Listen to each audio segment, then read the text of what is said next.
नमस्कार दोस्तों, एक बार फिर आप सभी का स्वागत है क्रेजी रेट्रो बॉलीवुड में। मन्ना डे का जन्म 1 मई 1919 को कोलकाता में हुआ था। गायन के साथ साथ वो पहलवानी के भी शौकीन थे। उनके नाम की कहानी बहुत ही दिलचस्प है, लेकिन उससे भी ज़्यादा अनोखा है यह जानना कि मुकेश और मोहम्मद रफ़ी जैसे लोकप्रिय गायकों के बीच उन्होंने कैसे अपनी पहचान बनाई। दोस्तों, वीडियो में आगे बढ़ने से पहले प्लीज़ मेरे चैनल को सब्सक्राइब करके बेल आइकन को जरूर प्रेस कर दीजिएगा। तो चलिए दोस्तों, वीडियो को शुरू करते हैं। गायक मन्ना डे कोलकाता से मुंबई आए और हिंदी फिल्मों की अमर आवाज बन गए। बहुत कम लोगों को मालूम होगा कि मन्ना डे फिल्मों में गायक बनने से पहले पहलवान थे। उन्होंने नेशनल लेवल की प्रतियोगिताओं में हिस्सा भी लिया था। उन्हें पतंगे उड़ाने का भी खूब शौक था। मुंबई में मोहम्मद रफ़ी साहब से पतंगे लड़ाया करते थे, लेकिन उनके नाम की कहानी उनके नाम की तरह ही बहुत ही प्यारी है। इसका भी एक दिलचस्प किस्सा है। वो किस्सा हम आपको आगे बताएंगे। आखिर प्रबोध चंद्र डे मन्ना डे कैसे बन गए? बतौर गायक मन्ना डे की सफलता की कहानी भी बहुत चौंकाने वाली है। मन्ना डे ने फिल्मों में गायकी की शुरुआत 1942-43 से की थी। उनकी शुरुआती फिल्मों में शामिल है तमन्ना और राम राज्य। तमन्ना में उन्होंने जागो आई ऊषा पंछी बोले गाना गाया था। उस गाने में मन्ना डे के साथ तब की मशहूर गायिका सुरैया ने साथ दिया था। वहीं राम राज्य में उन्हें पहली बार एकल स्वर देने का अवसर मिला। राम राज्य के बारे में माना जाता है कि यही एकमात्र फिल्म है जिसे महात्मा गांधी ने पहली और आखिरी बार देखा। गीत के बोल थे, गई तो गई सीता सती। इस प्रकार मन्ना डे की शुरुआत तो हो गई, लेकिन सफलता अब भी इंतजार कर रही थी। मन्ना ने जिस वक्त फिल्मों में गाना शुरू किया, उस वक्त केएल सहगल के बाद मुकेश और मोहम्मद रफ़ी साहब का प्रभाव काफ़ी तेजी से बढ़ने लगा था। लता मंगेशकर के साथ या एकल दोनों ही स्तरों पर मोहम्मद रफ़ी और मुकेश की मांग तेजी से बढ़ी। जाहिर है कि उस वक्त के नए गायकों में मन्ना डे, महेंद्र कपूर या फिर किशोर कुमार के लिए सफलता हासिल करना बहुत आसान नहीं था। जबकि मोहम्मद रफ़ी का पहला गाना सन 1944 में गांव की गोरी फिल्म से आता है और मुकेश ने 1941 में ही निर्दोष फिल्म में पहली बार गाना प्रारंभ कर दिया था।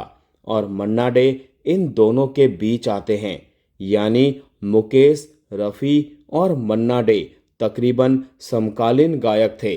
मन्ना डे को मुकेश और रफ़ी के लाइमलाइट में आने से सफलता जरा देरी से मिली। वो सन 1950 की फिल्म थी मसाल, जिसमें ऊपर गगन विशाल गाने में उनकी गायकी निखर कर सामने आई और संगीतकारों को उसकी खासियत और ज़रूरत के बारे में ठीक से पता चल सका। राज कपूर को फिल्म के विषय, कलाकार, कहानी और गीत संगीत पक्ष से खासा प्रेम था और अच्छा खासा ज्ञान भी था।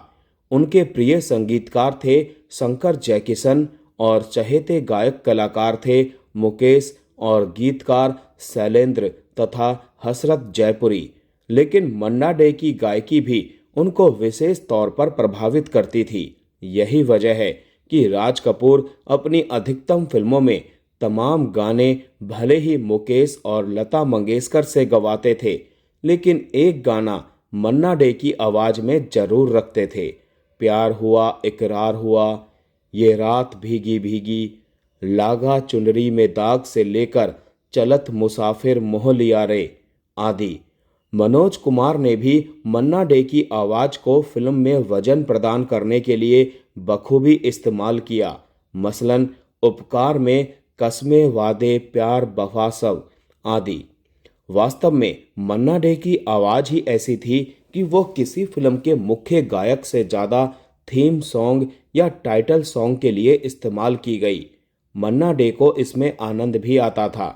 उन्होंने एक बातचीत में बताया था कि यह जानकर अच्छा लगता है कि संगीतकार या फिल्म निर्देशक उनकी आवाज़ या गायकी को विशिष्ट मानते हैं और उसी गरिमा के साथ गाने का चुनाव करते हैं। लेकिन 80 के दशक के बाद के दौर में जब फिल्म संगीत का मिजाज बदलने लगा, तब इसी वजह से मन्ना डे के पास गाने के ऑफर कम होने लगे। लेकिन इससे पहले उन्होंने फिल्मी या गैर फिल्मी जितने भी गाने गाए हैं वो अमर हैं। इन्हीं में एक हरिवंश राय बच्चन लिखित मधुशाला भी है। अब आपको बताते हैं मन्ना डे नाम की वो खास कहानी। जैसा कि शुरुआत में ही मैंने बताया कि मन्ना डे को गाने और स्टेज शो के साथ साथ पहलवानी का भी खासा शौक था। वो कोलकाता में अखाड़े पर पहलवानी सीखने जाते थे। बाद में पहलवानी में पारंगत होकर नेशनल लेवल की पहलवानी प्रतियोगिता में हिस्सा भी लिया था। लेकिन किस्मत ने उन्हें मुंबई के फिल्म जगत में पहुंचा दिया।